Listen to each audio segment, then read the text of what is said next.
beloved Sarah, and I'm applying for the role of LCVP F&L. The application requires that I make a 3 or 5 minutes long video talking about any preferred SDG goal of my choice, giving 3 bottlenecks associated with it, and solutions to them. So I am choosing SDG 4, that's quality education. So the 3 bottlenecks I'll be talking about out of the many are quality teachers, that's lack of quality teachers. Second would be limited relevance of our education curriculum to the job market, that's 2. And third would be access to education. First being lack of quality teachers would be that some teachers are not qualified to actually be teachers.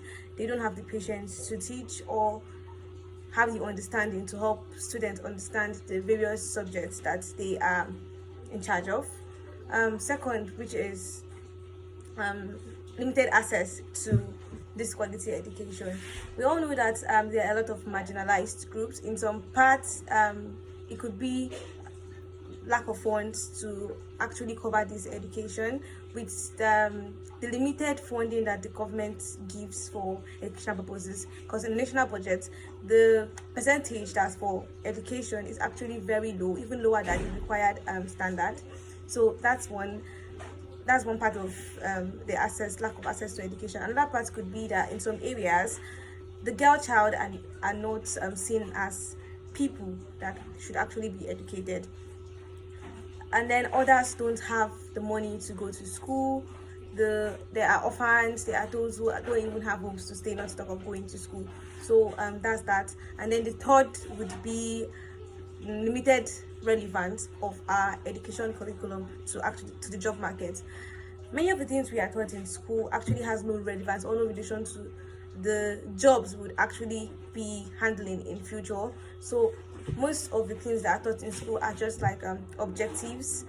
Aside the objectives, curriculum is far outdated. It has not been adjusted, or it has not been surveyed or audited to fit the current needs and the current trends.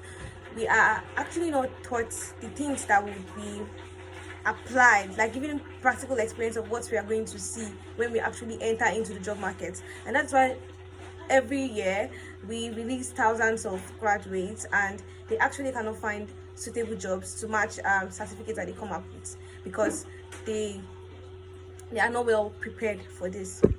My proposed solutions to this problem would be: 1, to provide training for teachers, professional training in the subjects they are handling, and also training on how to handle different types of students, and then also offer attractive salaries, because sometimes the salary or the remuneration actually goes a long way in motivating them to actually do more and do better, offer the quality that they're supposed to give here. That's second. For the second bottleneck would be increased access to education. Increased access to education in the sense that policies should be put in place to ensure free education for all. Schools should be built in undeserved areas like marginalized areas where the poor live, and transportation should also be provided to these remote places for those who would want to help or those that are going to the school. And that also we should promote gender equality. Both girls and boys deserve to go to school, and they shouldn't be marginalized, so they shouldn't be discriminated upon. And then we should also offer scholarships for students. Solution for the third bottleneck would be like a curriculum reform. Many youths are crying for a curriculum reform. The current curriculum should be audited, and it should be remade to fit our current reality, to fit the 21st century workplace reality, the workplace needs. Universities, higher institutions should foster partnerships with different schools, so that these students can go there as in interns to learn, that's on internship, to learn workplace ethics, to learn to have an experience of how it is to actually work, to actually be in the workspace, and also more vocational training should be provided for the youths, not just the youths, every single person. It could be stay-at-home moms and the rest of them, so that education, be it education in the four walls of a classroom or vocational education, learning a skill, should be free and fair and accessible to all. Thank you. Bye.